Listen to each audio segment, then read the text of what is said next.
In many ways, modern American life is set up for convenience and speed. Single-use plastics and disposable packaging are marketed to people who constantly feel pressed for time. So if it seems like eliminating all trash from our lives is an impossible dream, that's because for most of us, it is. But Chicago sustainability advocate Stephanie Katsaros says while zero waste is a great aspiration for individuals, lots of people working together, however imperfectly, to buy less, use less, and waste less is what will have the biggest positive outcome for the environment. Here's how she does it. On a crisp spring morning in Avondale, Stephanie Katsaros is in her neighbor's backyard talking trash. It's not all recycling. I mean, if it's only recycling, we've got a bigger problem. In the big picture, I think about let's have less things brought into Avondale and let's have less things leaving Avondale. Yeah. Katsaros and her neighbor, Christina Slish, share an aspiration to live zero waste, reducing trash of all kinds, from food to plastics to the bare minimum, through reuse, repair, or responsible recycling. They're hoping to get the rest of the neighborhood on board with reducing their waste, too. Katsaros has even made sustainability her business, literally. Her consulting firm, Bright Beat, works with businesses to reduce their environmental footprint, like at the Good Food Expo, where food industry stakeholders share sustainable products and practices. It's important because we need to divert waste from landfills into compost and recycling. And if you don't purchase the right products, if you don't implement and use the right products, you can't do that. For me, working with recycling and compost, food to waste types of projects allow me to, think about those things in my business. A third of the food that is produced for human consumption is uneaten.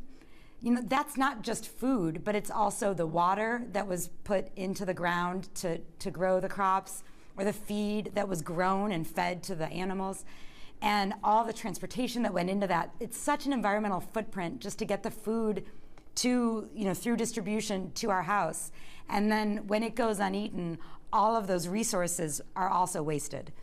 Katsaros says one way to reduce that footprint is supporting businesses who also walk the walk. She does much of her shopping at the Dill Pickle Food Co-op in Logan Square, where they minimize food waste through careful stock management, sending spoiled produce to be composted, and donating unsold food items or using it up themselves. We partner with the Northwest Food Partners Network to distribute that to a network of local pantries.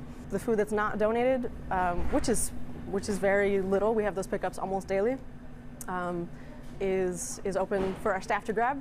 And we also use some of that in our deli department as well, particularly for the daily soups that we make. Back at home, Katsaros has developed her own strategies to make it easier to live low waste that she says anyone can adopt.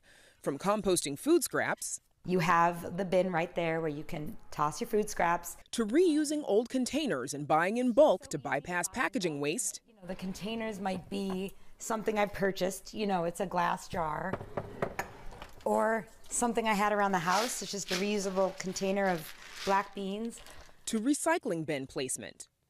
It's required by city ordinance that every box store, grocery store, convenience store all have a spot for you to throw away your used bags. Not everyone knows that if it's any film plastic, you could put it in there. So we strategically place where the plastic bags go right by the garbage can. If it's right there, it is easier to remember.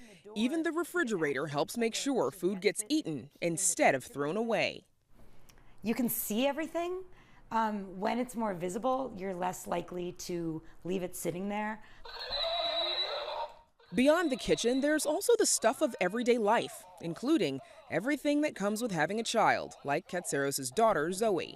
When someone has a baby, everybody wants to give them stuff because they love them and they love the child. But also, I've learned, they want to get rid of that stuff because they have too much stuff. 80 to 90% of coats, shoes, clothes, toys, gear that we have was handed down. And it's because of the uncertain future children like Zoe will face that Katsaros believes we all should do what we can to reduce waste in our homes and communities. It's overwhelming to even ponder what this world is going to look like when my 2-year-old daughter is grown, let alone my grandchildren. It's scary. And so I feel compelled to do what I can to make things not worse, you know, and if I can make them better, I feel really good. And Stephanie Katsaros shared some of her best tips for low waste living. You can read them on our website.